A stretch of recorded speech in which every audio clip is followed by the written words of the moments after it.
Writing is a craft, just like any other art form.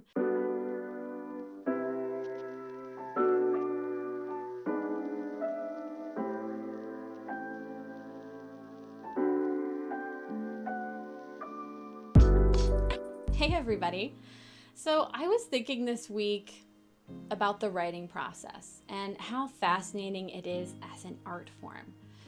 Like, we're taught to think of writing as this beautiful, romantic, ethereal, magical thing that lives out there in the universe that might bestow its graces on us when it deems us worthy. And if we can't grasp that, then maybe there's something wrong with us, or we weren't meant to be a writer in the first place. Like, if the creativity isn't coming to you, then you shouldn't be doing it. But I'm gonna call bullshit on that. Yeah, writing is a craft, just like any other art form.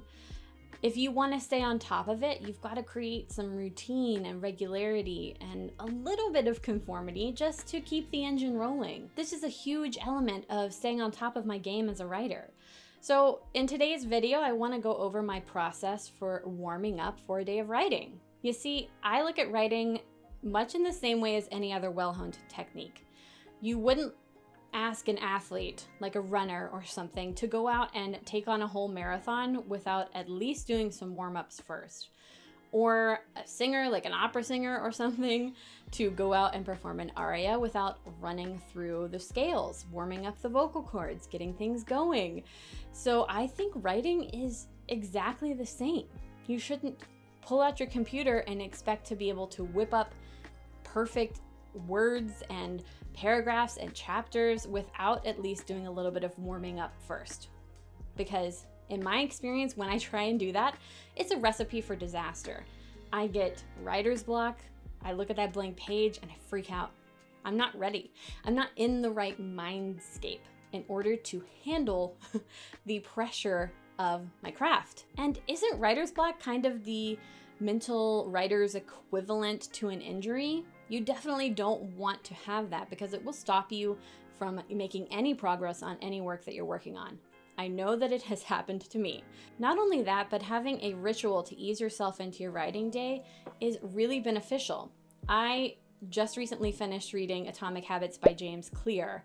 If you haven't read this, absolutely pick it up because it's a game changer. Essentially, he points out that our brains are hardwired to roll into systems in order to save time and energy. It's a survival mechanism. So a great way to get a system in place if you're trying to work on it is to hack your brain.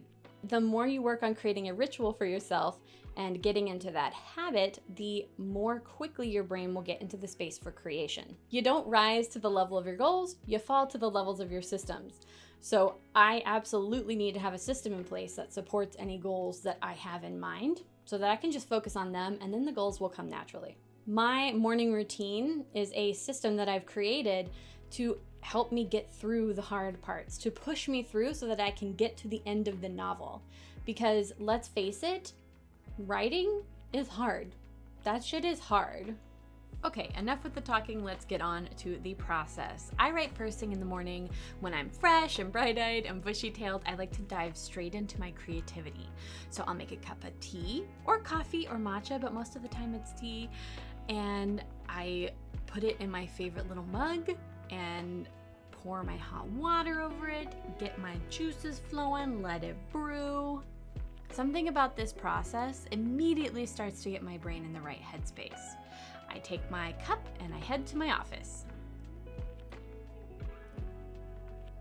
Next up, I grab my headphones. If they aren't already in, I pop in my AirPods and put on some good music just to get me in the zone.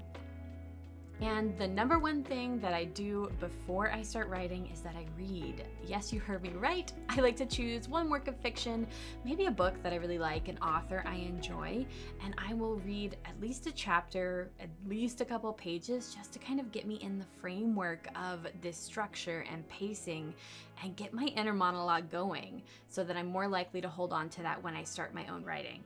And this is really close reading that I'm doing. I'm paying attention to structure and form. I'm really focusing so I can get my head in the right space for creativity.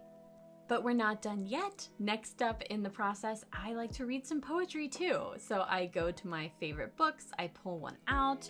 I don't usually like to read new poetry. I'll read something that I love. In this instance, Alison Malee, she's one of my favorites. Thinking, again, doing close reading, trying to get a poetic frame of mind. I think it really just kind of primes you for it and can help make sure that your writing is more poetic. After about 45 minutes, I'm finally ready to head to my desk and start writing. I usually start this process off with a little bit of stretching. I like to get some physicality in. This isn't much, but it's just kind of like deep breathing, stretching, getting my body primed for it. And once I'm calmed and ready to go, it's time to open up my laptop and get started. In this case, my iPad, because I left my laptop in the car and I was too tired to go get it. So I open up Scrivener and I'm ready to write.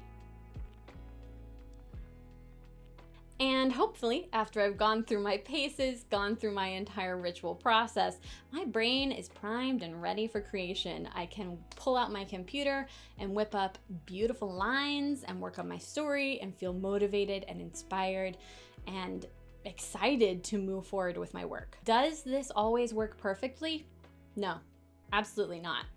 But I have to believe that putting in the effort and treating my work as a process that deserves the attention and the development of warming up before I get into it, that has to help me in some capacity. After all, most of the famous authors that I know have their own systems for moving forward.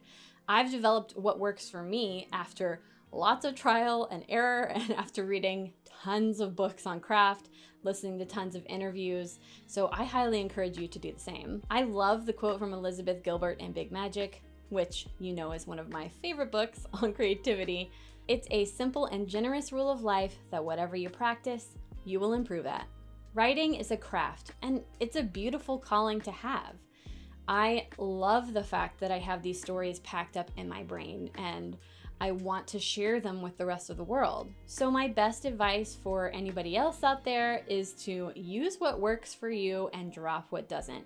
If anything I do seems interesting, definitely try it out. Again, like I said before, it's trial and error. You want to make sure that the process you have created, the routine, the ritual, the warm-up, works for you in the same way that everything I do works for me. And it might not work for me always. I might decide to change it a year down the road, 6 months down the road, 5 years down the road. I have to be open to the evolution of my process. And that's kind of hard for me too. I have to remind myself to experiment and have fun with it and don't take it too seriously.